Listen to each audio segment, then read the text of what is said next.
Mais alors comment ça se passe si une agence ou une personne veut t'aider à gérer ta fiche? Bon, je vais te montrer comment leur donner accès à ta fiche, mais sans leur donner tes identifiants. Ne donne jamais tes identifiants. C'est quoi ça? Genre je te regarde. Le mec qui n'a pas compris le principe de la vidéo, quoi. Alors pour attribuer le rôle d'administrateur ou de propriétaire à une personne ou une agence qui souhaite gérer ta fiche Google, c'est relativement simple. Tu vérifies d'être connecté sur Google et d'être sur le compte qui gère ta fiche correctement. C'est-à-dire que c'est le compte qui est propriétaire principal sur cette fiche. Ensuite, sur Google, tu recherches le nom de ta fiche Google, tout simplement. Et là, tu sais que tu es bien connecté parce que tu peux voir que tu peux éditer la fiche, émettre des messages, voir les avis, etc., etc. Pour accéder à la partie gestionnaire d'administrateur, il suffit de cliquer ici sur les 3 petits points et de cliquer sur paramètres de la fiche d'établissement. Là, tu as un petit pop-up où tu peux voir les administrateurs, ajouter, modifier et supprimer les responsables de la fiche. En cliquant dessus, tu risques d'avoir quelques petites surprises en voyant les différentes personnes qui peuvent avoir accès à cette fiche. À toi de décider si tu veux les supprimer ou non. Maintenant, si tu veux ajouter quelqu'un à la fiche, tu cliques tout simplement sur le bouton « Ajouter » et tu entres l'adresse mail qu'il te propose. Alors je vais délibérément me tromper pour que tu vois la différence. Là, j'ai tapé une adresse mail qui est complètement fausse. Comme tu peux voir ici, il me propose quand même une adresse mail, mais c'est juste pour valider ce que je viens de taper. La bonne adresse, il faut que j'inverse agent et GMB, ce que je vais faire de suite.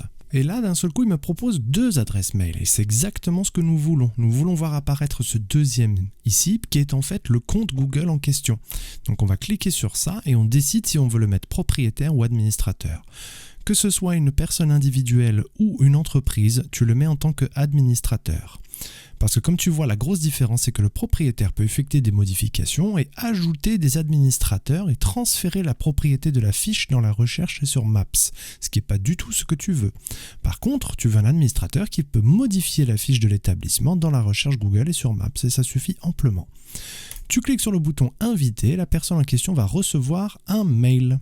Voici le mail en question que la personne va recevoir qui dit qu'il a reçu une invitation. Donc MIP 360, mon entreprise en poche. Ça, c'est le nom du compte du propriétaire principal de la fiche à inviter gmb.agent34000@gmail.com à gérer le compte MIP 360. Et moi, je peux cliquer sur accepter. À partir de ce moment-là, je suis redirigé sur Google en tant qu'agent GMB et je peux accepter l'administration de cette fiche Google. Dès lors, Google va me rediriger sur la fiche et maintenant, en tant que gmb.agent34000@gmail.com, je peux gérer l'intégralité de la fiche. Toi, par contre, en tant que propriétaire, tu as reçu un email qui te confirme que Greg Robinson peut désormais gérer le compte MIP 360 et tu peux afficher le profil. Bon, en cliquant sur afficher le profil, je te rassure, il va juste envoyer sur Google, sur ton compte Google. Alors en tant que propriétaire, si finalement il t'a saoulé la personne ou finalement tu veux plus tout simplement qu'elle gère ta fiche, tu cliques sur paramètres de la fiche d'établissement comme je te montrais tout à l'heure. Tu vas dans l'onglet administrateur et tu cliques tout simplement sur son adresse mail qui est là pour ensuite supprimer l'administrateur.